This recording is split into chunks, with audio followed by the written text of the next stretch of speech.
की भारतातून आपण काय एक्सपोर्ट करू शकतो आणि काय इम्पोर्ट करू शकतो? भाजीपाला झाला, फळं झाली किंवा त्याच्यावरती प्रोसेसिंग केलेली जे काही कृषी उत्पादनं जे काही आहेत, तर ते मोठ्या प्रमाणावरती एक्सपोर्ट होताना एक आपल्याला दिसतंय. सोलर पॅनल जे काही आहेत ते मोठ्या प्रमाणावरती इंडियामध्ये एक्सपोर्ट होताना देखील एक आपल्याला दिसतंय. सर, इम्पोर्ट एक्सपोर्टचा जर बिझनेसचा विचार केला तर हा बिझनेस कसा सुरू करायचा हेच लोकांना समजत नाही.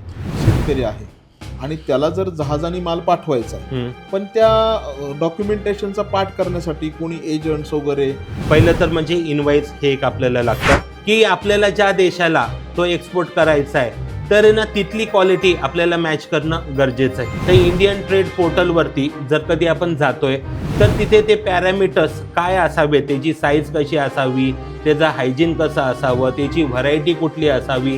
तर आजच्या तारखेला जर कधी आपल्याला कांदा जर कधी एक्सपोर्ट करायचा जर कधी असेल आणि जर कधी दुबईचा जर कधी बाहेर असेल तर त्याला 55 mm चा कांदा जो काही आहे तर तो एक त्याला लागत असतो. तर तिथं तुमची मेश बॅग जी प्लास्टिकनी बनलेली असतील, जी तिथे बॅन आहे. व्हिएतनामला हाच जर कधी कांदा पाठवायचा जर कधी असेल तर आपल्याला 25 mm हा कांदा जो काही आहे तर तो एक पाठवावा लागतो.